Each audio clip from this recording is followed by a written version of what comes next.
Raj Pelou, je suis le directeur général de la sucrerie du Kivu.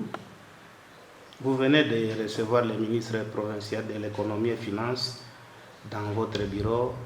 Qu'est-ce qu'on peut retenir de votre entretien avec le ministre?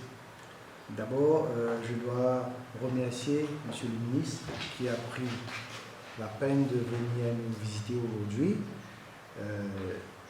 Donc nous, on est honorés et on est ravis de pouvoir le rencontrer parce que ça me donne l'occasion de pouvoir partager notre vision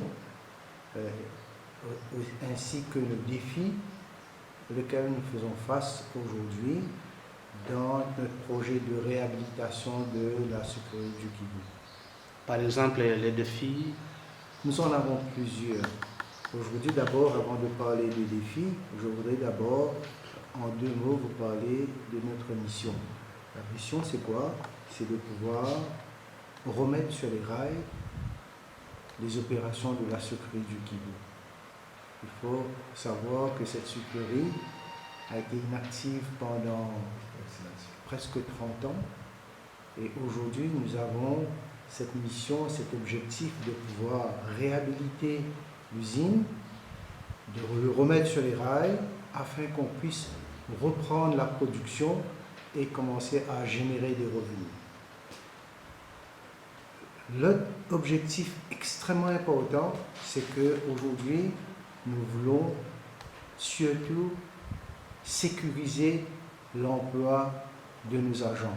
Nous avons aujourd'hui, même en étant intercampagne, nous avons autour de 1300 agents chez nous. Donc c'est 1300 familles qui dépendent de la sucrerie.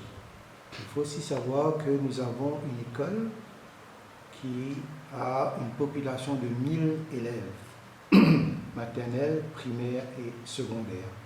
Nous avons un hôpital et tout ça, même si aujourd'hui nous ne produisons rien, nous n'avons pas de revenus, c'est la société qui finance les opérations de l'hôpital et de l'école.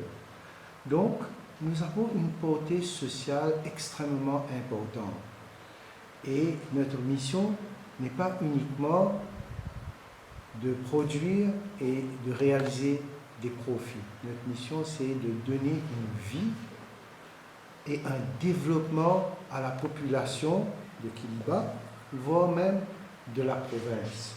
Il faut savoir que la sucrerie est quand même une grosse société et qui a un potentiel énorme. Nous avons, nous, en tant que direction et investisseur, l'investisseur privé aujourd'hui a l'expertise dans la production dans l'industrie sucrière, ayant lui-même ailleurs, dans l'Afrique, plusieurs autres sucreries. Donc nous maîtrisons bien cet outil de production.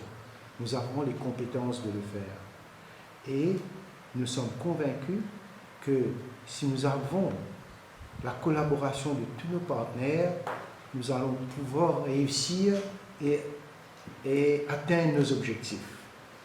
Maintenant, vous avez parlé de défis. Effectivement, aujourd'hui, nous faisons face à beaucoup de défis. Donc, nous avons aujourd'hui nos agents qui sont là, qui montrent de l'impatience, et avec raison, parce que pendant des années, ils n'étaient pas sécurisés dans leur emploi au niveau de la sucrerie, parce que la sucrerie n'avait rien produit, n'avait rien généré comme revenu. Donc, ils se sentent, la sécurité d'emploi était menacée. Donc nous, aujourd'hui, nous faisons face à une population, à nos agents, qui sont quand même, qui montrent de l'impatience. À ça, je dis, aujourd'hui, soyez patients, accompagnez-nous dans cette démarche, parce que le salut de tout le monde est dans la réussite de ce projet. Si on n'est pas accompagné, on risque de mettre en péril ce projet. Et si ce projet ne réussit pas, c'est la population qui sera les perdants. Et ça, nous ne voulons pas ça. Il y a quelques mois, on observait quelques sacs du sucre au niveau de la ville d'Ouvira en provenance d'ici. Qu'est-ce qui a bloqué cette activité de production? Ben, il faut savoir que monsieur le ministre vient de le signaler et je le confirme. Hier, nous avons reçu une forte délégation de la FPI. FPI, il faut savoir, est notre partenaire financier qui nous accompagne dans le financement de notre projet.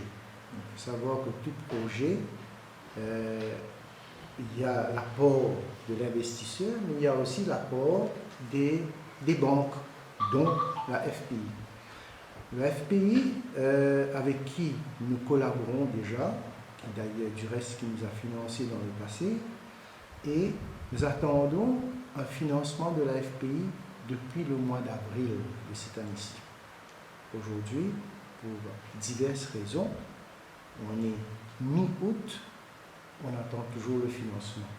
La bonne chose, c'est que la délégation est repartie hier, après avoir visité l'usine, après avoir visité les champs, et je dois dire que le sentiment général était que la délégation était émerveillée par le progrès qu'on est en train de faire, par le travail qui a été fait, que ce soit à l'usine, que ce soit dans les champs, et ils réalisent aujourd'hui que le potentiel est là.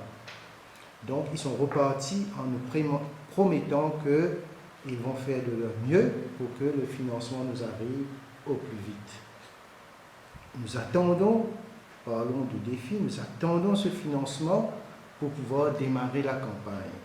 Ce financement, vu le retard accumulé, c'est ça qui explique le fait qu'aujourd'hui, on attend encore toujours. On aurait dû être en campagne déjà.